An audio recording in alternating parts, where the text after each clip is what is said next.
Right, we're going to take a look at Chapter 2 of Essentials of Social Media Marketing from Stukent, and this chapter covers developing your personal brand. So here's the objectives. We want to define a personal brand, so we'll be learning about what's involved in that. We want to audit your current personal branding if there's anything out there already.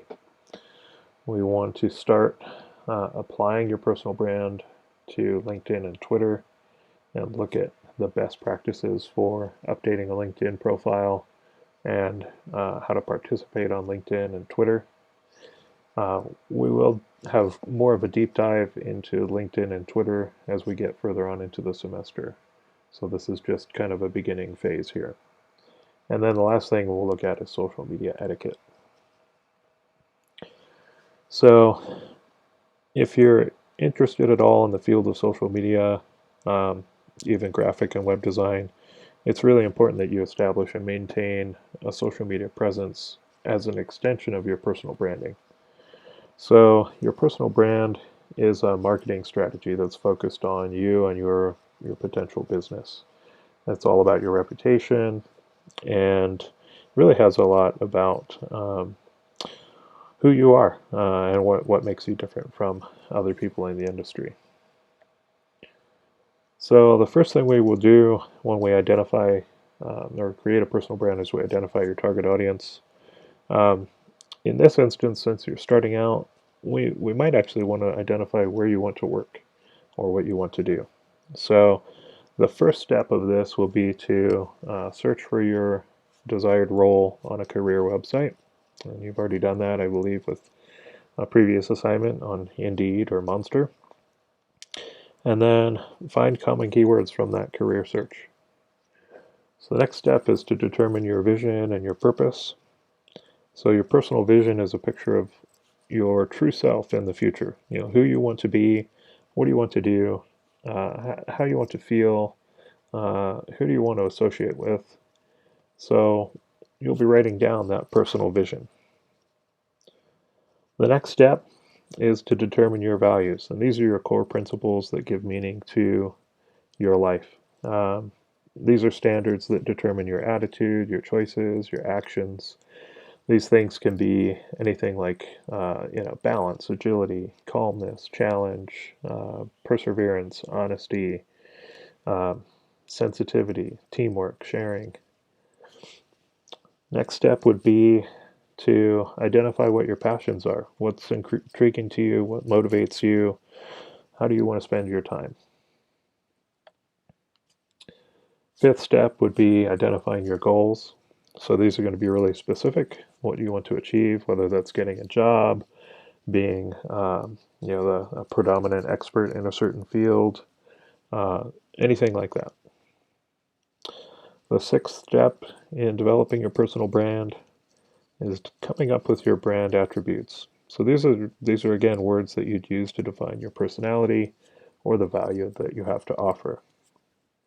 Step 7, we're going to do a SWOT analysis, which is going to look at your strengths, weaknesses, opportunities, and threats. Step 8 will be to find your competition. So who else is in the marketplace doing similar things, and what can you identify that will differentiate you from them? And the last part, what are 3 words that best describe you and that would reflect your personal brand?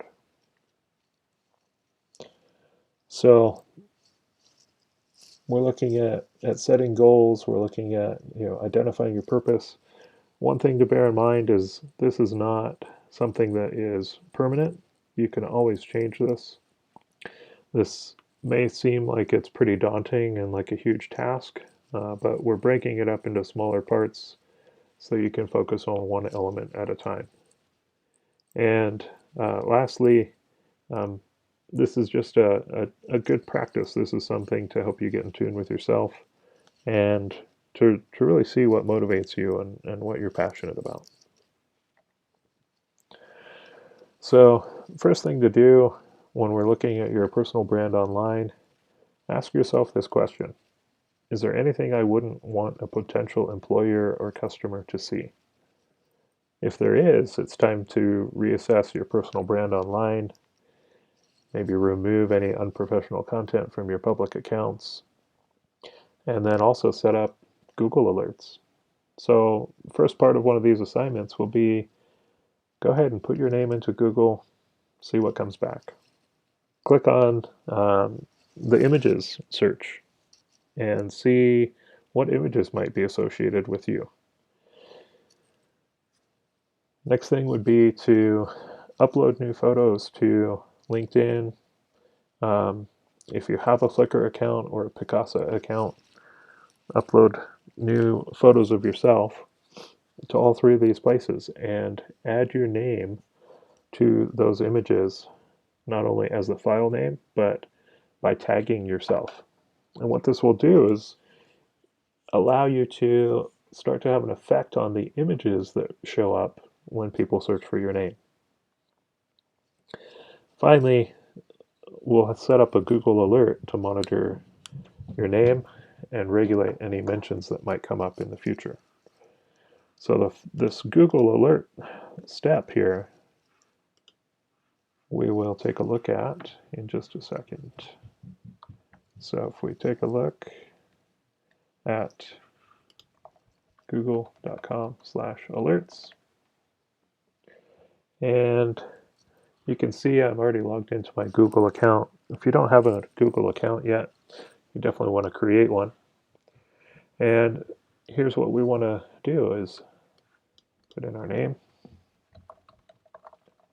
and create an alert. So what this will happen, what this will do is anytime there's a mention, anything new with your name in it, even if it's not you, it could be someone else with the same name, you'll get a notification in your Gmail. So you can choose when to receive these alerts, either a certain time of day or how often.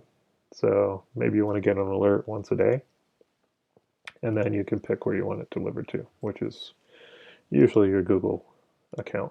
So I'm going to set mine up for 8 a.m. So that's my name in a Google alert. So go back to our presentation here. So the next thing we want to look at is how do we build our personal or professional brand online.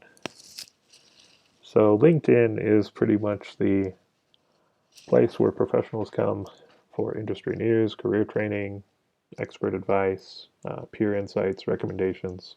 It's kind of an online living resume. So this is one of the world's largest professional networks with over 690 million users in 200 countries. So as we take a look at what is involved in your LinkedIn profile, there's several elements that we want to optimize and maintain. One of them is a good profile photo that shows your face clearly. It's been shown that if you have a profile photo, you will be 7 times, you'll be more likely to be found on LinkedIn. The next thing to address would be the headline.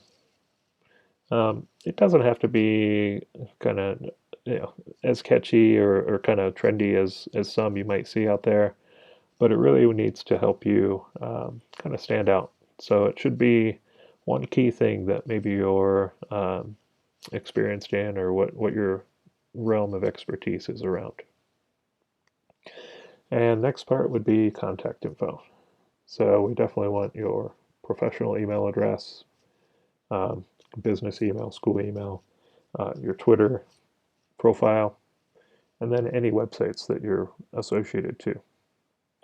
Last part here, you can personalize your URL on LinkedIn if you click on your edit profile and then edit contact info. So you can put your name or your brand name in there.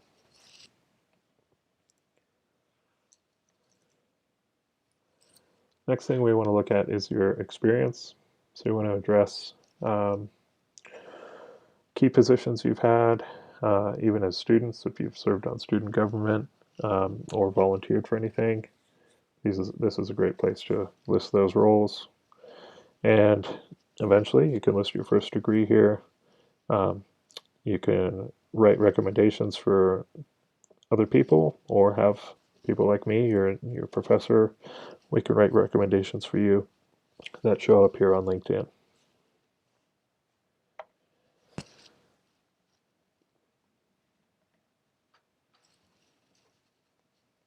So finally, you can get um, accomplishments listed within LinkedIn. So these would be things like honors and awards, maybe languages you've learned, courses you've taken, patents, or maybe membership to different organizations like the AAF. Next, we'll take a look at Twitter. So Twitter has over 300 million monthly users who send just over 6,000 tweets per second, more than a half a billion tweets per day. So this is was originally dubbed a microblogging platform, which was originally limited to 140 character posts, which has now been expanded to 280 characters per message. So on Twitter, you want to try and establish yourself as an expert in whatever field you're interested in. You want to kind of maintain a discussion there. You want to engage. You want to retweet, share other tweets, tag other people, and also use hashtags that are relevant to the content. So the question for all of you is, how many of you have used Twitter for professional communication? How many of you follow professionals on the platform? So optimizing your Twitter profile. If you don't have a Twitter account, you'll need to create one to continue. Make sure that your username is closely related to your first or last name and represents something that defines you or your personal brand. And then make sure you use the same cover photo that you've used for your profile picture on LinkedIn and other accounts. So optimizing your profile on Twitter, you also have 160 character headline that you could include there. Really think about what you need to include in this professional biography here. Add relevant keywords from your industry or maybe your position. Refer to personal branding assignment. Think about your target audience. Ask if your company or wherever you're working has a specific hashtag or group of hashtags that should be used. Also check company policy. Make sure that there aren't any disclaimers that say you can or cannot post on behalf of or tag the company that you work for. And then make sure to include your company website, personal website, LinkedIn handle. And in some instances, this is a place where you can showcase a little bit of humor or personality, maybe add an emoji or two. So regular status updates on Twitter. This is tweeting 4 or 5 times a week. LinkedIn, maybe 4 or 5 times every month, as you're starting out. It doesn't have to be that frequent, if at all, until you're really working in the industry. The key here is regular updates. And as we get into planning a social media calendar, we can start to identify the content that you'll be promoting and the frequency that you'll be promoting at. So be careful of participating in discussions that are controversial. Again, going back to that personal audit, make sure you intend or don't intend to be associated with certain content, and then keep your discussions professional. Make sure you're researching hashtags that use keywords that are relevant to the industry or the topic that you're writing about. Make sure you use graphics, images, videos, or GIFs. They will definitely be engaged with at a higher rate than tweets or posts on LinkedIn without visual elements. And then LinkedIn also offers a publishing platform where you can share longer blog style format and have your network see that content. So some other ways besides LinkedIn and Twitter to build your personal brand online. Um, Obviously, your own website. Um, Establish yourself as an expert on your site through blogging. It could be through podcasting, weekly newsletters or emails, or possibly even a YouTube channel. So with any of these tactics, though, it's important to make sure that your personal brand shines through and that your authenticity and transparency are what will help you become successful. Social media etiquette. So kind of goes without saying, use your manners. Um, Use different accounts for professional social media use versus personal. You definitely want to build a reputation for being honest, being respectful and nice. Try not to overreact or react too quickly, and always, no matter what we do, spell check. Maybe even spell check twice. Next things we want to pay attention to with our social media etiquette will be not overloading on the hashtags. We want to make sure that they are meaningful and targeted and relevant. We don't want to overload our followers, so we don't want to be tweeting every 5 minutes or every minute unless we're intentionally doing something like maybe live streaming or live coverage of some event. Um, don't follow people just for the numbers. It's much better to follow a small relevant group versus just kind of spam following. Bragging and complaining doesn't ever go over well. It can be seen pretty negative. Don't tag or post pictures or videos without their permission. Some people don't like that. Next, don't post anything that you wouldn't want your coworkers or potential employers or clients to see. Treat people how you would want to be treated. Remember, there's always someone else on the other side of the screen. It's not just another computer or another laptop there. Don't abuse the network. So some things need to remain private. We don't need to overshare. So filter your content that you're posting. So finally, the work that you're going to put into your personal brand is going to benefit you no matter what stage of life you're in or what stage of your career you're in. Coming up with a personal brand is going to help you communicate better and provide some unique value to your target employers or clients in the future.